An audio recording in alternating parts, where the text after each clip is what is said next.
Magandang araw mga kaparehas. Narito po tayo sa Barangay Wakas, Bukawi, Bulacan, kung saan makapanayan po natin ngayon ang butihing lingkod po ng barangay, nagmamalasakit, gumagawa at gagawa pa ng maraming kabutihan sa kanya nasasakupan dito po sa Barangay Wakas, Bukawi, Bulacan, na si Kapitan punong barangay, Kapitan Ferdinand Ferdy Morante, ang ating punong barangay ito po sa Barangay Wakas, Bukawi, Bulacan. Kap, kumusta na po ba kayo? Okay naman, buhay pa. Kap, may tanong ko lang po, kumusta na po ba sa ngayon ang ating barangay? Okay naman, maayos naman at matahimik. Nagkakaisa ang bawat sanggunian. Alright. Pero kapunahin po natin regarding for the prison order. Kumusta po ba ang ating katahimikan at kapayapaan dito sa ating nasasakupan sa ngayon? Okay naman, wala namang gaanong nagiging gulo at naaayos naman namin lahat yung mga kaguluhan dito at nang dahil din sa kasamahan ko na sa peace and order, nagtutulong kami para sa kaayusan ng aming barangay. Okay. Pero Kap, ano pong mga batas na pinapatupad niyo po dito para manatili po ang katahimikan sa ating nasasakupan? Pinapatupad namin yung curfew at lagi kami road clearing at yung mga maingay na tambutso at sinasaway namin yan para sa kaayusan ng aming barangay. Okay. So dito naman po tayo Kap sa Batas Kalinisan. Kumusta po ba ang ating basura dito? Lalo na po sa pangungulikta ng ating basura dito sa barangay. Kinukolekta namin yung aming pinapatupad namin yung no segregation, no collection. Alright. Inaan namin. At lagi kami nagkakaroon ng every Saturday nagkakaroon kami ng clean up drive kasama ang buong sanggunian ng barangay. May kanya-kanya kaming schedule for the first week up to the last week ng buwan. Ayun, sa paghahakot ng basura. Paghahakot ng basura. Opo. So ito po Kap ay segregated na po. Sa ngayon hindi pa na-segregate, pinapaano namin sa aming mga kabarangay na tinuturo namin sa kanila yung tamang proseso para kung sana inot yung pagbibigay namin ng sa kanila detalye para sa pagdating ng panahon sanay na sila dun sa no segregation, no collection. Alright, okay. So dito naman po tayo Kap regarding po sa ating mga kapwang mga nga po sa ating mga kabarangay, lalo na po sa ating mga senior citizen at sa ating mga PWD, ano po bang binabahagi nating tulong po dito sa ating mga kabarangay? Binibigyan namin sila ng first priority sila, mga PWD at senior citizen. Nagbibigay din kami sa kanila ng mga gamot, libreng gamot, hindi galing sa health center, galing sa mga bulsa namin. Tulong-tulong kami mga kagawad. Ang buong sanggunian ng barangay. Ganon din yung yung mga SK, sinasama rin namin sila para makita ng tao na kami nagsiservisyo para sa kanila. Wow, okay. So dito na lang po tayo Kap regarding for the accomplishments. Sa ilang buwan nating pagsiservisyo po, ano-ano na po ba ang ating mga accomplishment nating naisagawa dito sa Barangay Wakas? Regarding sa peace and order, marami na kaming na-solve. Andyan yung sa Nakawan, andyan yung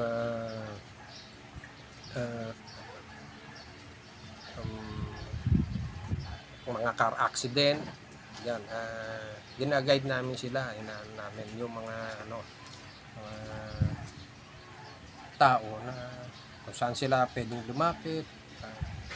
Regarding naman sa BAUSI, sa Violence Against Women, may mga naka-pending kami ngayon, mga nahuling na molestya sa mga bata na minor de edad. Siguro dalawa pa lang. Pero sa tingin namin masosolve naman ito lang. Okay. Pero regarding sa ating mga minor mga accomplishment, regarding sa ating mga paggawa, inikain mga programa dito sa ating barangay, ano po itong mga accomplishment natin? Bukod sa peace and order na nabanggit po ninyo. Sa ngayon, yung new barangay hall, Mm-mm.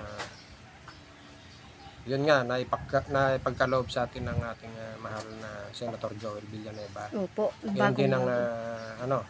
local government, ating Mayor Yongdong Villanueva, sama ang ating Vice Mayor Sherwin Tugna at kanyang buong team solid ng bayan ng Bukawi. Alright. Pero kung para sa inyo, Kap, ano po ang dapat i-priority o bigyang pang priority sa pag-unlad ng Barangay Wakas bilang isang lingkod po ng barangay dito? Sa nakikita po ninyo? Sa ngayon, siguro magkaroon kami ng mga bagong behikulo katulad ng fire truck, ng garbage truck, at ambulance para sa unang-una sa kalinisan ng aming barangay. Pangalawa, yung sa kalusugan at katulad nung ambulance, once na magkaroon ng emergency, may susugod kaagad namin yung mga hindi natin sabihin matanda lang yung magkakaroon ng sakit, hindi yung mga tao na sa ngayon katulad niyan, lumolobo na naman nga yung COVID, magkakaroon ng sakit. Yan ang mga vehicle kailangan namin. Ayun. Pero regarding sa ating mga paggawain, ano pong proyekto ang mga karagdagan pa nating priority sa ating nasasakupan?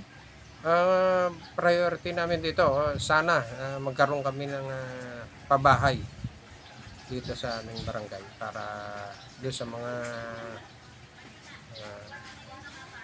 presidente namin na walang sariling lupa na nakatayo lang sa isang gilid ng patubig, sa mabigyan namin ng pabahay para sa kanilang kabutihan. Okay po. So Inda, kung nanonood po kayo, Kap, ang ating mga minamahal na mga kabarangay, ano po ang inyong panawagan at mensahe para sa kanila? Hayaan nyo na andito kami ng buong sanggunian ng barangay ng Wakas ay tutulong at yun nga po, nasabi ko nga sa inyo na kami po simpleng tao ay alay ay serbisyo. Yan ang yung namin sa inyo. Alright. So ano naman po ang inyong mensahe sa inyong mga masisipag na mga barangay kagawad at lalo po sa inyong mga barangay worker, Kap? Unang-una po, nagpapasalamat po ako sa aking mga kagawad na patuloy na tumutulong sa akin sa para po sa katahimikan, para sa pag-unlad na aming barangay. Nihiling ko sa kanila na ipagpatuloy nila yung pagsiservisyo sa aming barangay. Yun lang. Okay, yan po ang pinakamagandang mensahe ng ating butihing lingkod po ng barangay dito po sa Barangay Wakas, Bukawi, Bulacan, na ayon po kay Kap na tiling magkakaisa tungo sa pag-unlad ng Barangay Wakas. Magandang araw po mga kaparehas. Lay Castro po ng Parehas News. Ingat-ingat po kay Kap in your family. God bless us. Okay, thank you. Mabuhay po kay Kap hanggat gusto ninyo. Kayo rin po, mabuhay rin po kayong lahat.